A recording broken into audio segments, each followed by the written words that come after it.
about you being praised for the Man City performance. You very quickly said after the game. Yeah. Does that suggest that before the game... I was joking, mate. You were just joking.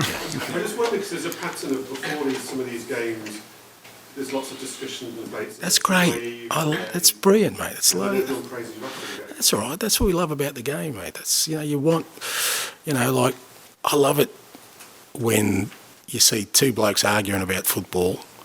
You think they're going to kill each other, and then you go the next day and they're sitting at the same table arguing again, So that's what we love about the game. It's a difference of opinion. It's a difference. I love that part of it. Like I said before the City game, it'd be pretty boring, and I wouldn't be anywhere near as interested if everyone was just had the same opinion about something. So, from my perspective, it's the fact that football does sort of give so many voices the opportunity to have an opinion about it. Now, it doesn't mean I have to listen to all of it or I believe everything about it. It's not sort of what I tap into, but I love the fact that football does bring discussion and debate to the table. So I've got no issue with it, and and even I treat it in equal measure. Even the so-called plaudits after it doesn't really affect me, but I love the fact that some people get excited by it and others think no, it's a load of crap. And on opinions, the West Ham co-chair Karen Brady seems to have quite a high opinion of you. I don't know if you're aware. Last season she wrote a column. She writes a column in the Sun newspaper, and it was like a love letter to you. it was just like, Ange's wonderful. It would be amazing if he ever comes to the Premier League. She listed all your achievements. Were you aware of that at the time? Did anyone make you aware of it? No, but do you know Karen? No, I don't. I've never met Karen. No, I don't think I've ever come across her. But in many respects, wouldn't that make her fairly ahead of the game? Yeah, exactly. Yeah. So I reckon she's a pretty smart operator. But yeah, I'm not sure about the love letter stuff, mate. But no, look, I guess, me kind of moving to Celtic kind of brought me closer to this part of the world. I was aware that particularly, say, Celtic Rangers, everyone down here watches it, so it kind of gets into people's consciousness. But, I guess if Karen noticed, then, like I said, all credit to her. Just going back to Matt's first question about the discussion before the City game, what did you perceive as being the kind of elements of argument, friction? What did you hear before that game that you were getting into or not? No, I wasn't immersed in it, but it's just, even the questioning I was getting here, and it wasn't anything unusual to me. It's about, will you change your approach, and will that approach work? And I think there was a valid sort of backdrop to that Tottenham have had a fair bit of success playing a totally different way against it, and I thought that was great, because that, as I said, those kind of things are the things that challenge my beliefs. Because when you kind of say, well, no, I understand that works, but I want to do it this way, because ultimately, if I waver in that moment, then it makes me start thinking, okay, maybe I have to look at this a little bit differently. Going to Man City and trying to play like we want to play, maybe it's not a good idea, because this has worked in the past with Tottenham. So, and like I said, that's a valid discussion to have, for many people. But I guess my point to that was, well, that's not me though, and that's why I'm sitting here, because the end game was never. Well, I don't think is about just beating Manchester City, because if that was the end game, then there wouldn't be the change that has happened here. I guess you feel a bit of vindication, or no, it's not because vindication would mean that I'm trying to prove something. I'm not. I'm trying to win. That's what I'm trying to do, and I don't waver on that because I want to prove a point. I just think this is the way forward, because this is what has worked for me my whole career. So there's a methodology I have, a belief I have that's got me to where I am today, and I believe will get Tottenham to where it needs to be. So along the way, if things work, I don't see that as a vindication. That's just me keeping doing it. If it's not working, then I just need to keep doing it, and not trying to prove people wrong, if you know what I mean. Tom? So there's some stats out this morning that the teams are scoring way more goals in the Premier League than they normally do. I think it's 3.16 per game, which is way up from what it was. your team's been a big contributor to that. But why do you think that is? Why are teams scoring more goals than that? It's about 20 minutes of extra game time every week in there. So, is that purely it then? well, it's an interesting one. If we did a goals per minute, would that work out? There's a stats freak out there will bring it out for me. I don't know, but I do enjoy it. I've got to admit. I think we still are well short in that area. You know, it's still the area that I think we've got so much more upside in our front third to score more goals. You know, I really feel like, you know, apart from, like I said, there's some areas of we need to keep working on, but our front third stuff, I still think we've got so much more improvement to get to as a team. And we're seeing some of it at the moment. You know, I think, you know, Brennan and Decky, Kulusevski are starting to get a bit more familiar with their roles, and I think, you know, Gio getting a couple of goals from midfield. But I just think it's an area we can certainly improve. But I think it's great. I think, you know, ultimately it's, you know, what people love about our game, you know, that release of when a team scores and the more goals you have, I think that the more exciting games sort of get.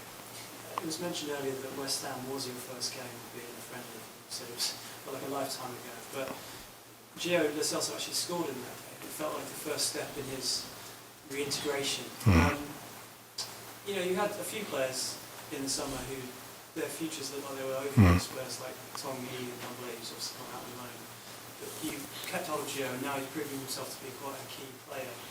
If you cast your mind back to that summer, what did you say to him? Did you say, like, you know, the slate is wiped clean, and were you particularly impressed with how he did? Yeah, look, I didn't have that specific sort of talk to him or anyone else. I think the players understand that. I mean, I think most players understand that. Some of it feel like, you know, what they've done in the past is enough to, which you know, that's fair enough as well. Or if they've come off a tough time, you know, they see it as an opportunity for some sort of redemption. But I think the only thing with Gio, I think, you know, I just wanted to make sure, not just him, but all those guys who, like I said, particularly maybe were on the periphery and uncertain about their future, was that I wasn't going to make any decision until they got a real good opportunity to show me what they could do and be part of it. And I sensed with him that that's all he wanted, you know, and he was prepared to sort of take whatever fallout there was from that, but he wanted a decent shot at it. And, you know, he was good through pre-season, and then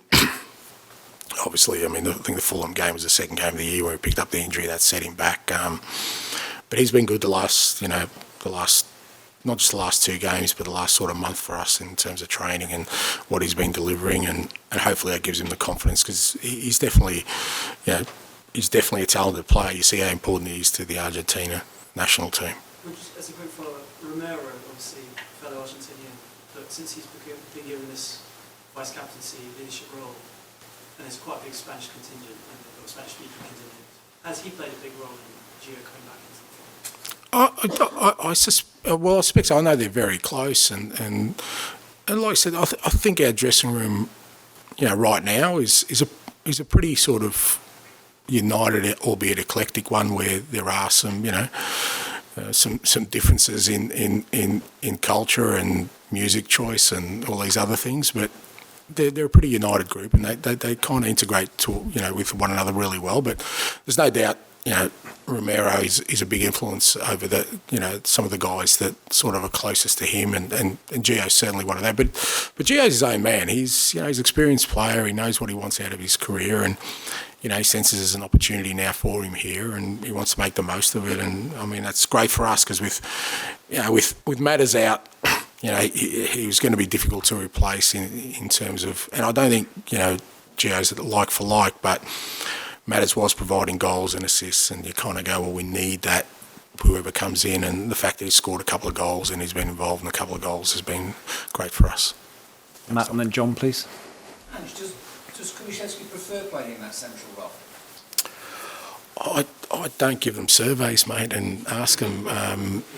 I think he has played there earlier in his career, but I always think that if there is players who can sort of do that, it's great for them to just experience that for a little bit. It gives them a different perspective again, and then when they go back out wide, or I don't know if it's his preferred position, I'm not sure which his preferred position is, it kind of frees them up a little bit. They see the game a little bit differently. It's a bit like sort of Sonny going to the central role. I reckon if I put him back out at left wing, he'd have a different, again, perspective. So I'm not really sure, you know. Something about the real Decky, which is what made me... Yeah, I don't know. But, I mean, I like him out wide. I think what he delivers out wide, and yeah, there's still areas we're really pushing him. I think he can be a much bigger goal threat and we're pushing him really hard in those areas. But just his general sort of energy and work rate and his ability to break lines with his running I think is probably, I think, more suited in my system to playing out wide. But watching him playing, centrally the last couple of games, he's very, very effective in there and certainly an option for us. John? And you've just given a new contract for Fraser Forster. That's the top two keepers cemented for a long term. You've still got Hugo Lloris left over from a previous regime, it seems. What can you do with him? What does he want to do? What's going to happen? Again, it's not something I kind of discuss with Hugo, but he's part of the first team. He trains hard every day. He's a big, I think the goalkeeping sort of unit, fraternity, whatever you want to call them, it's really a good environment. And whilst Hugo obviously hasn't been part of the first team, it hasn't sort of changed his demeanour or the way he comes in every day. He's very professional. It's great for the other keepers to sort of have him there as somebody with great experience. But, it's no secret he's in the last year of his contract. Well, it's in the last 6 months now, and I'm sure he'll be thinking about his future and what he does sort of next step. But it's not something I'm sort of too focused on. I'm delighted we've signed Fraser on for another year. I think I've said numerous occasions in public that his training is just elite level, so... I still think he's a Premier League standard goalkeeper, absolutely. But as often in most cases, in squads, it's the guys who maybe aren't playing regularly that can sometimes, affect the mood of the whole group. And if you've got a guy like him who's not playing regularly, that's training the house down every day, it's a hell of an example to everyone else. And delighted to sort of have him on board for at least another year, hopefully longer beyond that. With Hugo, it's rare for a player to go first choice of legend to invisible man on match days. Would you let him go just like that if you wanted to go? Well, it's not my decision. That's a decision for Hugo, the club. It's not. I don't have that power. I never want that power. My role is to, Hugo is a member of this squad, and how he trains every day is important to me. How he presents himself, because if he wasn't, then I'd be dealing with it. But I haven't had to, because he's been absolutely first class in everything he's done. So, and again, as a manager, I don't take that for granted, because that could be a problem for me. Like most managers, it's the ones who aren't playing sometimes that give you the biggest headaches. And he hasn't given me any cause of concern with his approach, his application, or anything like that. But, it's his career. It's his sort of decision to make beyond that. It's not something that I would get involved with. He must feel he has a chance of playing at least one game. I don't know, mate. I've lost 5 defenders and I could lose 7 goalkeepers. I don't know, mate. It's why I do treat everyone the same, because you don't know. He's a member of this team. He's a member of the squad, and you don't know what's down around the corner, and it's the way you treat people when they're not involved that will come back to bite you if you need them one day. Okay, last couple, Darren, and then finish with Dan, please.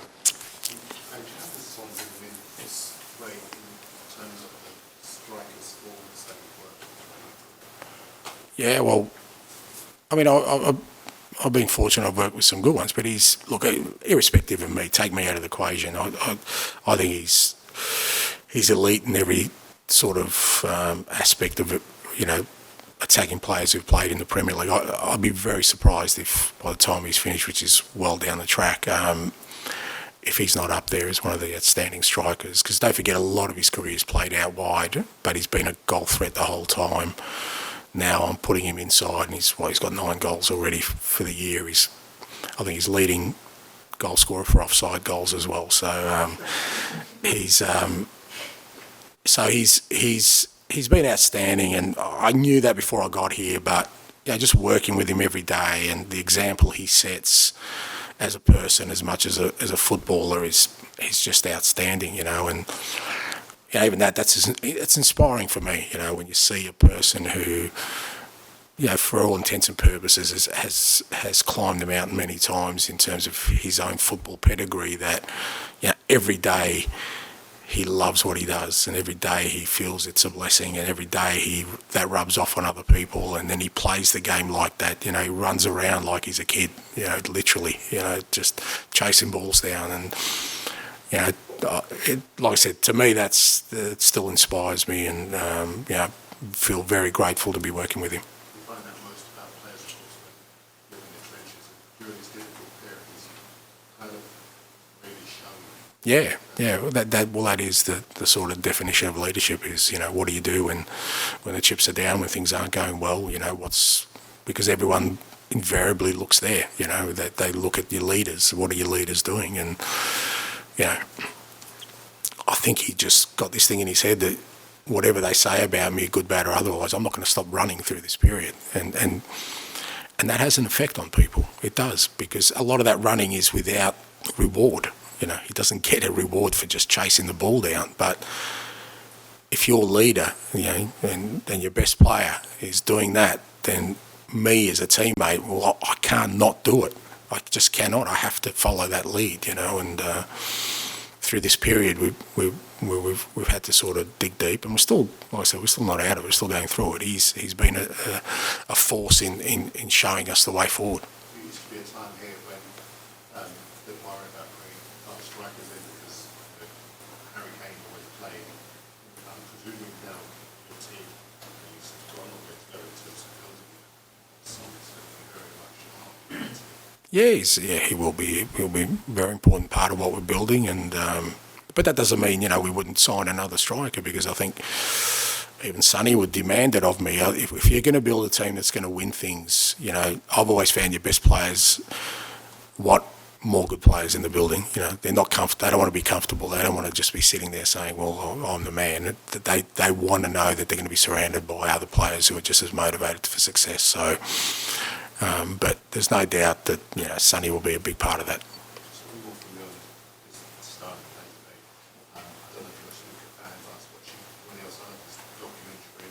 Outstanding, yeah. If he would prefer to play really well and lose, than play really badly and win. He's the other sports boxers say that. I'm presuming that's your as well. Yeah, it is, and again, that's not the only way, the only road to success. I've seen other people who it's just about the winning, and you admire it so much, because I would find that so unrelenting, that pursuit of just the result, because a lot of times, particularly in football, the result is sometimes out of your hands. You could do everything right and still lose a game.